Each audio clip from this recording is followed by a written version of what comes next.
दोस्तों, बहुत बड़ी खुशखबरी आ गई है उनके लिए जिन लोग का सपना होता है सरकारी नौकरी पाना। तो इंडिया पोस्ट जीडीएस की तरफ से यहाँ पे बम्पर भर्ती आया है केवल डॉक्यूमेंट के बेस पे ही। यानी कि यहाँ पे आपका कोई भी एग्ज़ाम नहीं होगा, यहाँ पे केवल आपके डॉक्यूमेंट के बेस पे ही सीधा भर्ती होगा।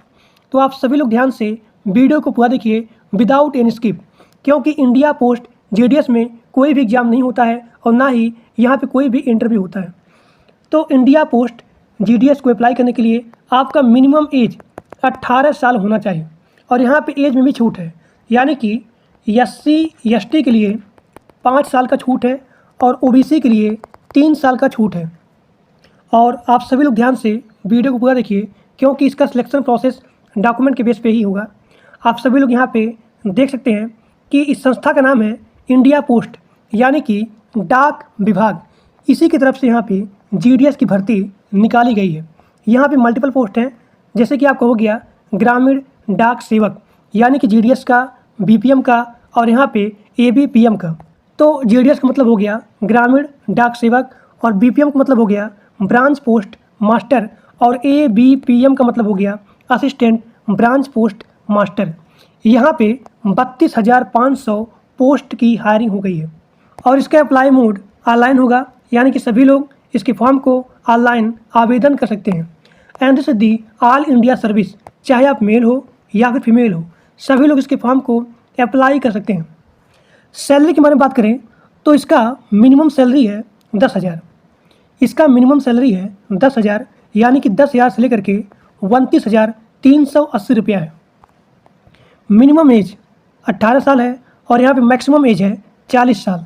और यहाँ पे एज में भी छूट दिया गया है, यानी कि एससी और यहाँ पे एसटी, इनके लिए 5 साल का छूट है और ओबीसी के लिए 3 साल का छूट है।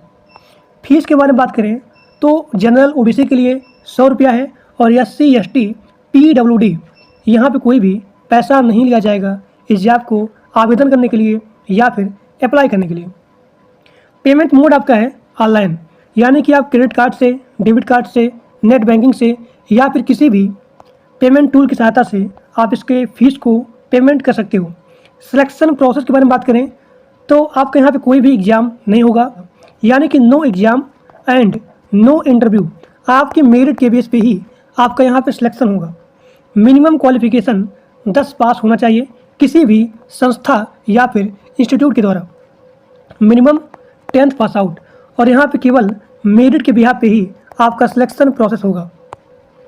अब यहाँ देखिए, यहाँ पे बहुत सारे कैंडिडेट इस जॉब को अप्लाई करते हैं, लेकिन सिलेक्शन उन्हीं का होता है जिनका डॉक्यूमेंट वेरिफिकेशन सबसे अच्छे तरीके से होता है। यानी कि जीडीएस का जो भी सिलेक्शन होता है वो होता है डॉक्यूमेंट के बेस पे ही। तो आप सभी लोग ध्यान से जैसे बताऊँगा या फिर जो भी डॉक्यूमेंट बताऊँगा, आप सभी लोग के पास वो डॉक्यूमेंट अवेलेबल होना ही चाहिए, तभी आपका यहाँ पे सिलेक्शन होगा। अब यहाँ देखिए, यहाँ पे मांगा गया है 10 का मार्कशीट, यानी कि आपके 10th में चाहे 40% हो या फिर 50% हो या फिर 60% हो या फिर 80% हो या फिर 90% हो, सभी कैंडिडेट यहाँ पे इस जॉब को अप्लाई कर सकते हैं। ठीक, अब यहाँ देखिए, डॉक्यूमेंट वेरिफिकेशन में आपका सबसे पहले मांगा गया है पासपोर्ट साइज़ का फ़ोटोग्राफ।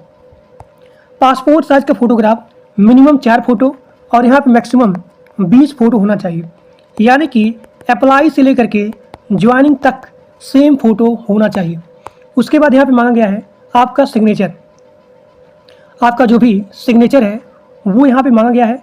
अब यहाँ पे ध्यान देना है आपको कि आपका आधार कार्ड आपके मोबाइल नंबर से लिंक या फिर वेरीफाइड होना चाहिए। अगला आपका यहाँ पे है मोबाइल नंबर, उसके बाद ईमेल आईडी, मोबाइल नंबर और यहाँ पे ईमेल आईडी सभी लोग ध्यान से फॉर्म को भरते टाइम लिखेंगे। अब यहाँ पे आपका अगला है एजुकेशन सर्टिफिकेट, यानी कि आप यहाँ पे अपना 10 का मार्कशीट लगाएंगे। अब यहाँ पे आपका अगला है जाति प्रमाण पत्र, यानी कि कास्ट सर्टिफिकेट। तो अगर आप एससी हो, एसटी हो, ओबीसी हो, सभी लोग अपना यहाँ पे जाति प्रमाण पत्र लगाएंगे, तभी आपको एज में छूट मिलेगा। यानी कि अगर आप एससी हो, एसटी हो तो उनको यहाँ पे 5 साल का छूट है और ओबीसी के लिए 3 साल का छूट है। अब यहाँ देखिए, पीडब्ल्यूबीडी के लिए आपको यहाँ पे लगाना है डिसेबिलिटी सर्टिफिकेट। और यहाँ पे EWS के लिए आपको यहाँ पे लगाना है इनकम सर्टिफिकेट। और यहाँ पे ट्रांसजेंडर के लिए सेल्फ सर्टिफिकेट लगाना है। और एज प्रूफ में बहुत लोग का डाउट होता है कि एज प्रूफ में क्या लगाएंगे, तो एज प्रूफ में आप अपना बर्थ सर्टिफिकेट लगा सकते हैं। जिन लोग के पास बर्थ सर्टिफिकेट नहीं है उसके स्थान पे आप अपना 10 का मार्कशीट लगा सकते हैं। जो लोग कहीं पे काम कर रहे हैं, एम्प्लॉय हैं, वो लोग यहाँ पे NOC लगाएंगे।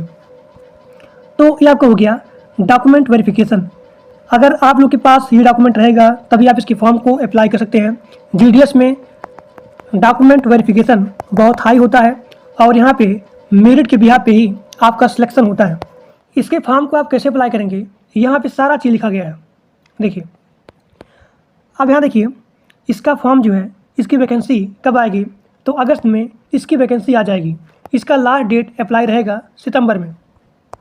अब यहाँ देखिए, GDS का जो भी ऑफिशियल नोटिफिकेशन है इसी वीडियो के डिस्क्रिप्शन बॉक्स में पिन किया गया है। आप सभी लोग जा करके लिंक पे क्लिक करके देख सकते हैं। प्रत्येक राज्य में इसका वैकेंसी लाया गया है, यानी कि this is the all India service. चाहे आप मेल हो या फिर फीमेल हो, सभी लोग इसके फॉर्म को अप्लाई कर सकते हैं।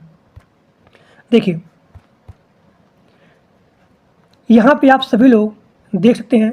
यहाँ पे सबसे पहले आपका होगा रजिस्ट्रेशन। सबसे पहला स्टेप आपका होगा रजिस्ट्रेशन, उसके बाद अप्लाई और उसके बाद फीस पेमेंट।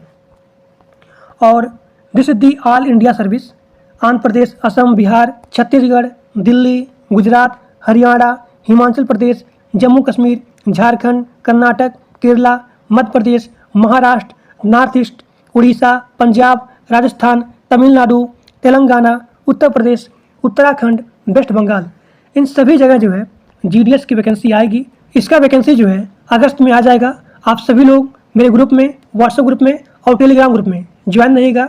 जैसे इसका नोटिफिकेशन आएगा मैं आपको अपने ग्रुप में नोटिफाई कर दूंगा। इसके फॉर्म को आप कैसे अप्लाई करेंगे, सारा चीज़, सारा प्रोसेस मैं अपने इसी चैनल पे इसका एक अलग से वीडियो बना दूंगा कि आप GDS के फॉर्म को कैसे फिलअप करेंगे। तो आज के लिए बस इतना ही। Thank you.